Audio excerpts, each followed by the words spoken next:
ഇപ്പോൾ സ്ഥാനാർത്ഥി എന്തായാലും പുറത്തിറങ്ങി. UDF-ന്റെ വോട്ടുകളാണ് അത് മുഴുവൻ എന്ന് സ്ഥാനാർത്ഥി പറഞ്ഞതാണ് മറുഭാഗത്തെ പ്രകോപിതമാക്കിയത്. അഷ്കർ, ഇപ്പോൾ സ്ഥിതിഗതികൾ ശാന്തമാക്കിയോ?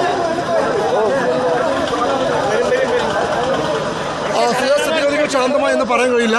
പരമാവധി നിയന്ത്രിക്കാൻ പോലീസ് ശ്രമിക്കുന്നുണ്ട്. പ്രവർത്തകരെ പിടിച്ചു മാറ്റാൻ ഇവിടുത്തെ തന്നെ മുതിർന്ന പ്രവർത്തകർ ശ്രമിക്കുകയും ചെയ്യുന്നുണ്ട്. പക്ഷേ ഇപ്പോഴും സംഘർഷം ഒഴിയാത്തൊരു സാഹചര്യമാണുള്ളത്. പല ഭാഗങ്ങളിലായി പാർട്ടി പ്രവർത്തകർ തന്നെ സംഘടിച്ച് നിൽക്കുന്ന ഒരു കാഴ്ചയാണുള്ളത്. പല പോലീസ് ഉദ്യോഗസ്ഥർ പരമാവധി ശ്രമിക്കുന്നുണ്ടെങ്കിൽ പോലും അത് ഫലവത്താവാത്തൊരു സാഹചര്യം ഇപ്പോഴും നിലനിൽക്കുന്നു. വലിയ തോതിൽ പ്രവർത്തകർ സംഘടിച്ച് നിൽക്കുന്നുണ്ട്. പ്രവർത്തകരൊക്കെ പിടിച്ചു മാറ്റുന്നുണ്ട്. നേരത്തെ പോളിംഗ് ബൂത്തിനകത്ത് ഒരു മതിൽക്കെട്ടിനകത്താണെങ്കിൽ ഇപ്പോൾ ഇത് വെണ്ടക്കര സ്കൂളിന് മുമ്പിലുള്ള ഹൈസ്കൂളിന് മുമ്പിലുള്ള റോട്ടിലാണ്, തിരുനെല്ലായി റോട്ടിലാണ് ഇപ്പോൾ ഈ ഒരു സംഘർഷ സാഹചര്യം ഉണ്ടായിരിക്കും. അതുകൊണ്ട് തന്നെ ആളുകളെ നിയന്ത്രിക്കുക മാത്രം എളുപ്പമല്ല. റോഡിൻ്റെ പല ഭാഗങ്ങളിലായിട്ട് നിരവധി പ്രവർത്തകർ, 100-ലധികം വരുന്ന പ്രവർത്തകർ ഇപ്പോൾ തന്നെ ഇവിടെ സംഘടിച്ചെത്തിയിട്ടുണ്ട്. ഈ പ്രവർത്തകർക്ക് തന്നെ പല ഭാഗങ്ങളിലായി നിന്നുകൊണ്ട് വാക്കേറ്റം മുണ്ടും തള്ളുമൊക്കെ ഉണ്ടാകുന്ന കാഴ്ചയുള്ളത്. പലപ്പോഴും പോലീസിന് ബലപ്രയോഗം നടത്തേണ്ടി വരുന്നു. പക്ഷേ എന്നിട്ട് പോലും ഇപ്പോഴും തിരിഞ്ഞു പോകാത്ത പ്രവർത്തകരുണ്ട്. ഈ പ്രവർത്തകർക്ക് തന്നെ പോലീസിനോട് വാക്കേറ്റം ഉണ്ടാകുന്ന സാഹചര്യമുണ്ട്. പല പ്രവർത്തകരും വലിയ വാശിപ്പുറത്താണ്, ആവേശപ്പുറത്താണ്. അവരൊന്നും പോലീസിന്റെ നിർദ്ദേശങ്ങൾക്ക് വഴങ്ങുന്നില്ല എന്നുള്ളതാണ്. അത്തരമൊരു സാഹചര്യത്താണ് ഇപ്പോൾ പോലീസിനും അത് വലിയ പ്രതിസന്ധി വന്നത്. ഇപ്പോൾ റോഡ് മുഴുവൻ ബ്ലോക്കാവുന്ന ഒരു സാഹചര്യമുണ്ട്. പോലീസിൽ നിന്നുകൊണ്ട് ഇത്തരത്തിൽ വാഹനങ്ങളെ കടത്തിവിടുകയാണ്. വലിയ തോതിൽ ഒരു സംഘർഷ അവസ്ഥ അല്ലെങ്കിൽ സംഘർഷ സാഹചര്യം നിലനിൽക്കുമ്പോൾ പോലീസ് ശ്രമിക്കുന്നുണ്ടെങ്കിൽ പോലും പല ഭാഗത്തായി ഇപ്പോഴും പ്രവർത്തകർ കൂടി നിൽക്കുകയാണ്. പ്രവർത്തകർ ഇവിടെ നിന്ന് ഇപ്പോഴും മാറിയിട്ടില്ല. സുജിയ, ഓക്കെ, പോലീസും അവിടെ നിലയുറപ്പിച്ചിട്ടുണ്ട്. കൂടുതൽ പോലീസുകാരെ അവിടേക്ക് കൊണ്ടുവരുന്നുണ്ടോ? കാരണം സുഗമമായി ഇനി വോട്ടിംഗ് പൂർത്തിയാക്കേണ്ടതുണ്ട്. നിരവധി ആളുകൾ അവിടെ ക്യൂ നിൽക്കുന്നുണ്ട്. ഇപ്പോൾ നമ്മൾ ദൃശ്യങ്ങളിൽ കാണുന്നത് അഷ്കർ അലി വെണ്ണക്കര ഹൈസ്കൂളിന്റെ പുറത്തുള്ള റോഡാണ്. അതിന്റെ മറുവശത്തുള്ള കെട്ടിടത്തിലേക്കുമൊക്കെ ആളുകൾ കയറുകയാണോ? സിനോജ് കൂടി ഇപ്പോൾ ബൂത്ത് നമ്പർ 48 എത്തിയിട്ടുണ്ട്. വെണ്ണക്കരയിലെ ബൂത്ത് നമ്പർ 48, ഇതാണ് സ്കൂൾ ഗേറ്റ്. ആ സ്കൂളിന്റെ കവാടത്തിനുള്ളിൽ നിന്ന് ആളുകളെ മുഴുവൻ ഇപ്പോൾ റോഡിലേക്ക് ഇറക്കിയിരിക്കുകയാണല്ലേ സിനോജ്?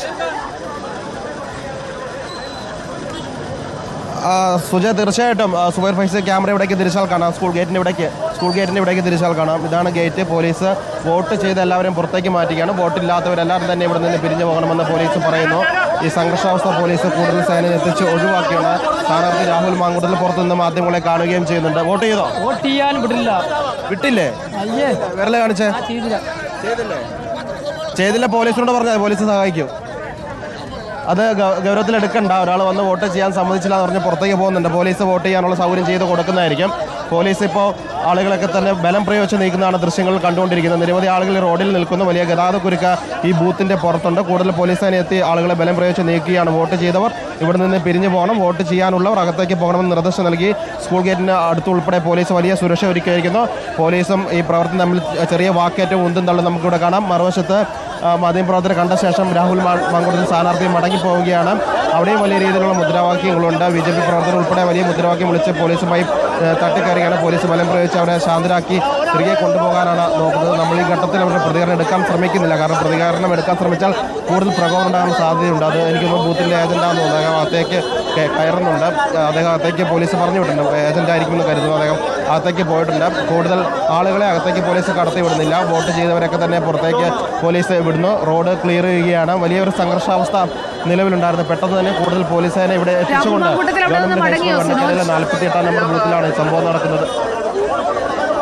സുജയ പറഞ്ഞ രാഹുൽ മാങ്കൂട്ടത്തിൽ കാറിലേക്ക് കയറുകയാണ്. അല്ലമ്മേൽ സ്ഥാനാർത്ഥിക്കൊപ്പമുണ്ട്. മാധ്യമങ്ങളെ റോഡ് സൈഡിൽ കണ്ട ശേഷം വാഹനത്തിലേക്ക് കയറുകയാണ്. വലിയ സുരക്ഷ പോലീസ് സ്ഥാനാർത്ഥിക്ക് നൽകുന്നുണ്ട്. വാഹനത്തിൽ കയറി ഇവിടെ നിന്ന് പോകാൻ ശ്രമിക്കുകയാണ്. വലിയ ഗതാഗതക്കുരുക്ക് റോഡിൽ ഉണ്ടായിട്ടുണ്ട്. ഈ സംഘർഷം ഈ റോഡിലേക്ക് കൂടി നീണ്ടതോടുകൂടി വലിയ ഗതാഗതക്കുരുക്കുണ്ടായിരുന്നു. ഇതിൻ്റെ ഇടയിൽ നിന്ന് സ്ഥാനാർത്ഥിയെ മാറ്റാനുള്ള ശ്രമങ്ങൾ നടത്തുകയാണ്. രാഹുൽ മാങ്കൂട്ടത്തിൽ വാഹനത്തിലേക്ക് കയറി പോകാനുള്ള ശ്രമങ്ങൾ നടത്തുന്നു. BJP പ്രവർത്തകരൊക്കെ തന്നെ പോലീസ് ബലം പ്രയോഗിച്ച് ഇവിടെ നിന്ന് മാറ്റിയിട്ടുണ്ട്. വാഹനങ്ങൾ കടത്തിവിട്ട റോഡ് ക്ലിയർ ചെയ്യാനുള്ള ശ്രമമാണ് പോലീസ് നടത്തിക്കൊണ്ടിരിക്കുന്നത്. 100-ലധികം പോലീസ് സേനയെ ഇവിടെ ഉടൻ തന്നെ എത്തിക്കുകയും പ്രശ്നങ്ങൾ നിയന്ത്രണ വിധേയമാക്കുകയും ചെയ്തിട്ടുണ്ട്. സ്ഥാനാർത്ഥി ഇവിടെ നിന്ന് ബൂത്തിന്റെ പരിസരത്ത് നിന്ന് മാറുകയും ചെയ്തിട്ടുണ്ട്. പോലീസ് റോഡ് ഇപ്പോൾ ക്ലിയർ ചെയ്ത് അതായത് അവസാന മണിക്കൂറിലേക്ക് നമ്മൾ എത്തിയിരിക്കുകയാണ്. ഇപ്പോൾ 5 മണി കഴിഞ്ഞ 16 മിനിറ്റ് ആയിരിക്കുകയാണ്. വെണ്ണക്കരയിലെ സംഘർഷമൊക്കെ അവസാനിച്ചിരിക്കുന്നു. സ്ഥാനാർത്ഥി അവിടെ നിന്ന് മടങ്ങിയിരിക്കുകയാണ്. ഇപ്പോഴത്തെ ഏറ്റവും പുതിയ പോളിംഗ് ശതമാനം വന്നിട്ടുണ്ട്. 62.82% ആളുകൾ പോൾ ചെയ്ത് കഴിഞ്ഞിരിക്കുകയാണ്. ആ ഒരു അവസാന മണിക്കൂറിലാണ് ഈ സംഘർഷം ഉണ്ടായിരിക്കുന്നത്. ബൂത്തിൽ വോട്ട് ചോദിച്ചെന്ന് BJPയും ബൂത്തിൽ കയറാൻ തനിക്ക് അവകാശമുണ്ട് എന്ന് രാഹുൽ മാങ്കൂട്ടത്തിലും പറയുന്നു. അങ്ങനെയാണ് അവിടെ ഒരു സംഘർഷത്തിലേക്ക് കാര്യങ്ങൾ പോയത്.